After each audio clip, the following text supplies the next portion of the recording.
Welcome back, friends, in English Made Easy by Neha. A modest room, photographs line the walls, a life lived quietly.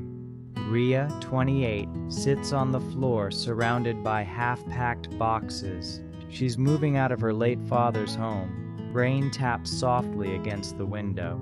She lifts an old wooden box from the closet shelf, blows dust off the lid, opens it.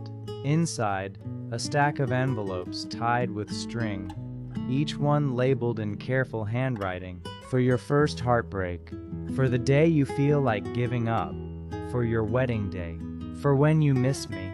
Ria's hands tremble. She sits back against the wall, pulls her knees to her chest. Ria says, "Papa, when did you even write these?" A younger Ria, 13, sulking on the couch. Her father, Arjun, 45, sits beside her, notebook in hand, pen tucked behind his ear. Arjun says, "Bad day?" Ria says, "Nobody understands me." Arjun says, "I might not always be there to say the right thing at the right time. So, I'm going to start writing them down. For later, for whenever you need them." Ria says, "That's so weird, Papa." Arjun says, "Weird people leave the best kind of goodbyes." He ruffles her hair. She swats his hand away, laughing. Ria wipes her eyes. She notices one envelope, older, more worn than the rest. It simply says, she stares at it, confused, slowly opens it. A single page, his handwriting shakier here, clearly written much later, near the end. Arjun says, "My Ria, if you're reading this, it means I'm not there to hug you through packing up this house. I know today is heavy. Every box feels like closing a door. But I need you to know something.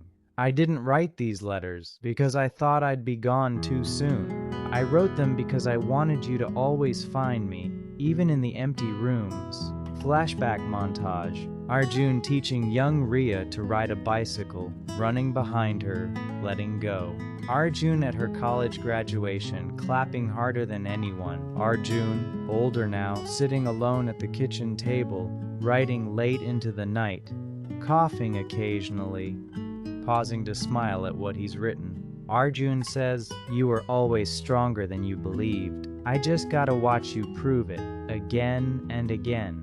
Ria, tears falling freely now, reads on. Arjun says, "This house was never really about the walls. It was about the two of us inside it. Burnt dinners, terrible jokes, Sunday mornings. Wherever you go next, take that with you. Not the boxes, the warmth. I'm proud of you. I have always been proud of you. And wherever I am now, I promise, I'm still leaving you letters.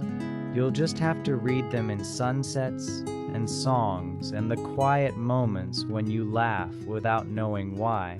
Go build your life, my girl, and don't you dare forget to write your own letters one day for someone who'll need to hear from you long after you're gone. All my love always. Papa."